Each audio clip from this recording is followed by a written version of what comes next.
Welcome back to Court TV Live, your front row seat to justice. I'm Julie Grant. Thank you so much for being with us on this Wednesday afternoon. It's 1:35 here in the East, 10:35 out west.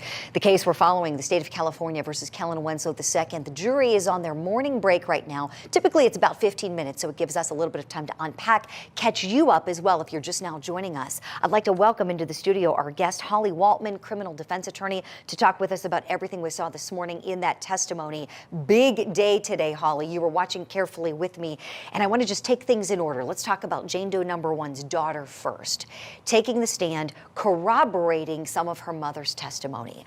Your thoughts? Was this helpful to the prosecution, harmful to the defense? What did you see? What do you think we took away from her testimony, please? Well, Julie, Summer Foster, or Jane Doe's daughter, Jane Doe number one's daughter, was incredibly compelling this morning.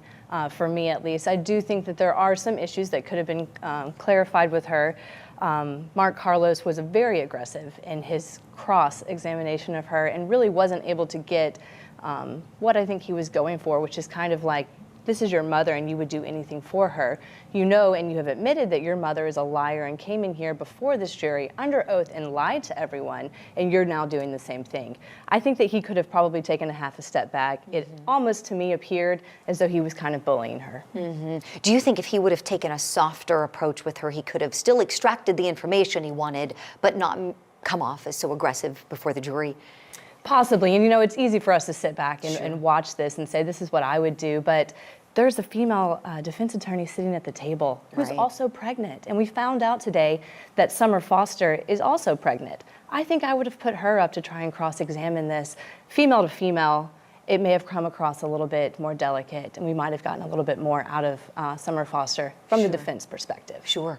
Holly, what did you feel you needed some clarification on that didn't happen? Well, you know, this thing about Planned Parenthood and the potential STD screening that's out there, is that something that the state should have known about or should have investigated about? Summer Foster said something, and I wrote it down. It was very interesting. She said, I speak to my mom almost every day. She calls me. So with that kind of communication and relationship, it makes me go, did the state not investigate Jane Doe's relationships and who she might have confided this very personal and intimate attack? Right. One thing I felt was a big takeaway that it came out on direct examination, and I really didn't think it was particularly helpful to the prosecution, but Jane Doe number one's daughter testified that when she initially confronted her mother after seeing her mother's testimony on Court TV, that her mother denied that she was Jane Doe number one. So again, that makes her mother out to be, you know, untruthful. And this is coming from her daughter. And that was something the prosecutor elicited, that fact. That wasn't elicited on cross, although it was reiterated on cross as much as possible. Just wondered your thoughts. Did you think that was something damaging? What do you think the jury might be thinking hearing that? Now, you know, Julie, that's a good point. Initially, I did think it was pretty troublesome for the state.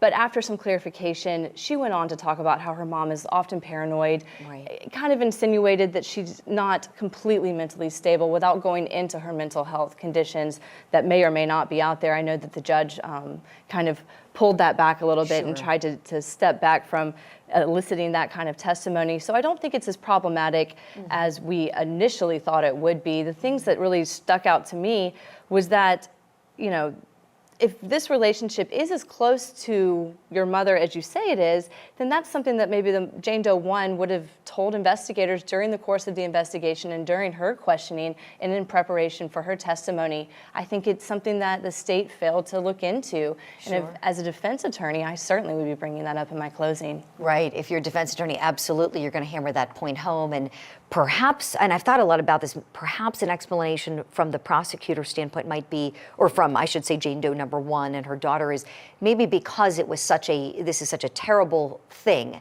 if it did occur, I mean, such an atrocious experience, that perhaps the mother was trying to protect her daughter and not burden her with that. Who knows? But Holly, I'd like you to please stay with us. Thank you for sharing your expertise. It's always great to have you. I understand that we do have Court TV legal correspondent Chanley Painter outside of the courthouse now available to speak with us. Chanley, I want to wish you a good morning, and I want to ask you about what you saw from the members of the jury as they were watching the testimony of both Jane Doe number 1's daughter and then Jane Doe number 4. Very different witnesses, Julie. Jane Doe number 1's daughter was very exact and owning everything she was asked about on the stand, and the jury reacted at times that were similar to how her mother was cross-examined. I saw some reflections there, but overall very much taking notes, very much sitting up, looking at the witness, looking at the attorney asking the questions. And then the mood definitely changed when Jane Doe number 4 took the stand. She's a petite woman and 33 years old, looks to be of an Asian or Polynesian ethnicity, very petite woman. And her testimony, as I'm sure you can hear, is very, very emotional. She, as soon as the prosecutor put the picture of her and Kellen Winslow up from the night of the alleged rape, she broke down, and she's been very emotional ever since throughout her testimony. The jury is quite different. They're very much watching her, taking notes, leaning in, trying to take in everything that she's telling them, Julie. Chanley, I'm so glad you brought that up. I wanted to ask you about that because just watching it back here and just watching it on the television, that seemed like a real moment to me when Deputy District Attorney Dan Owens asked her, why did you keep that picture? And it seemed to me she said something like, to remind myself that anything's possible if someone wants to harm you. And please correct me if that's wrong, but that was just a really chilling statement. What was the jury doing when they heard that come from her mouth? It was, and it's almost like you can hear a pin drop while she's testifying because she will pause at significant points before she actually answers, as if she wants to say the right thing and really feels what she's saying. And so the jury very much is in tune, engrossed in what she's saying. It's very emotional, and before she answers the difficult parts of what allegedly happened to her, she'll pause, and so everyone's just kind of waiting to listen. Even when Dan Owens called for the break just a few minutes ago, we were all like, right now, what? Okay, we'll take a break, because we were all so engrossed in what she was saying. Right. Oh, most definitely. She is a compelling witness, and just everything from the way that, I mean, she's tearful, and in certain points of the testimony, you can just hear it in her voice. Her voice is conveying the emotion that she seems to be feeling. Can you describe, I guess, her facial expressions and also in which direction she's looking as she's testifying, please? Yeah. Great question, Julie, because that is significant. You can't see that, but her facial expression, she's very upset in her facial expression. She uses her hands a lot to cover her face. She'll cover her face, she'll cover her eyes. She even did this one time, kind of almost like she was avoiding looking towards Kellen Winslow or the defense's table. She'll use a ton of tissues covering her face. Very, very just over emotional. I mean, just you can tell that this is very tough for her, that she's nervous, uncomfortable almost saying what happened to her. Sure. And so I'm guessing, is she pretty much focusing on the Deputy District Attorney as she's giving her testimony? Is that where her eyes are looking? She is, yes, mostly looking at the district attorney. The only time she wavered from looking at Dan was when he asked her to identify Kellen Winslow in the courtroom, and she very briefly didn't even turn her head, just kind of moved her eyes briefly to identify him in the gray suit. Right. And we heard her testify about this alleged witness, Matt Vaughn. We've heard his name. I know in your research prior to this case, you did a ton of research, Chanley. I know he was someone we had thought may be called as a prosecution witness. We know he's on the defense witness list. Any idea if the state is going to call him?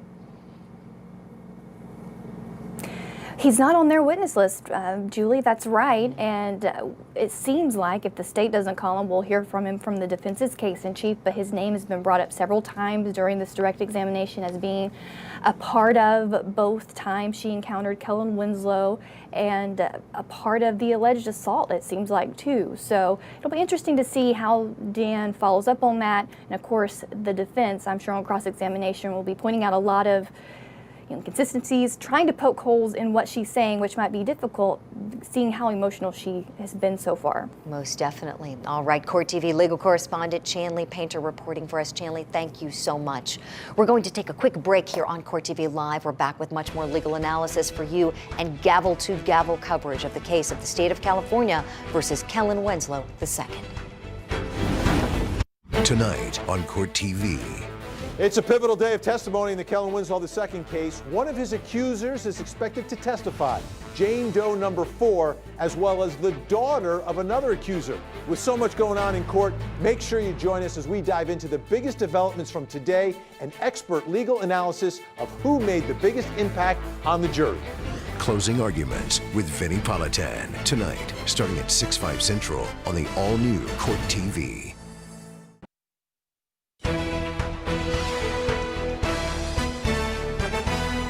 Welcome back to Court TV Live, your front row seat to justice. I'm Julie Grant. Thank you so much for being with us on this Wednesday afternoon. It's about 10 till 11 out there on the West Coast, and the jury's on their morning break in the case of the state of California versus Kellen Winslow II, former NFL star, being accused by 5 different Jane Does of sexual misconduct. We just heard from Jane Doe number 4, alleging forcible rape when she was a teenager at a graduation party. I want to welcome back into the conversation now criminal defense attorney Holly Waltman. Holly, thanks for staying with us. I want to ask you what approach you would take when it's time for the defense team to cross-examine Jane Doe number 4. That is going to be a very delicate dance. This is an emotional witness. She has very vivid details of how much she weighed back in 2003 and where everyone was sitting in the car. I would personally attack, if you know that this incident happened with Matt and Kellen prior, where they wanted to kind of watch this sexual intercourse, why do you get in the car to go to the townhouse 2 weeks later? That's where I would begin. Sure. Because that's kind of the crux of her story, is that she has all of these details, but if you know what they were into prior to that night, why are you hanging out with them again? A. B, why are you intoxicated? And C, why do you get in the car to go with them to an isolated place? Great points to explore. No, most certainly. And for anyone just joining our coverage, there was testimony that the two of them, Kellen Winslow II and Jane Doe number 4, had consensual sex on their first meeting, and then the alleged forcible rape while she was unconscious happened 2 weeks later at a party. What I'm wondering about is there's a witness to this, may have also been a party to some of the alleged misconduct, a guy named Matt Vaughn, and she's been talking a lot about him. I was just chatting with Chanley Painter about whether the state may call him. Does it seem to you, Holly, this is someone that seems like he could be a state witness? Well, he's on the defense list, which is a little confusing. Your thoughts, please. As a defense attorney, it's always my practice. I subpoena everybody, everyone on the state's list, as well as any potential witnesses that I may want to call. The fact that his name is not on the state's witness list is very telling, but I did have a note here. Where is Matt? Are we going to hear from Matt? So I do believe that he, and also I believe that Jane Doe number 4 describes a potential 4th person that might have been present during the non-consensual rape allegations. Who is that person, and will we hear from them? That's also interesting. Correct, Holly. And did they have a camera? Were they the person with a camera? She testified to looking over her left shoulder and seeing someone videotaping this this horrible alleged incident. And I do want to mention that I'm hearing that the jury is walking back into the courtroom, so we know they can be coming back from break at any moment. The judge just took the bench. Holly Waltman, thank you so much. We want to take you back in now live to the courtroom so that you don't miss a minute of Jane Doe number 4's testimony.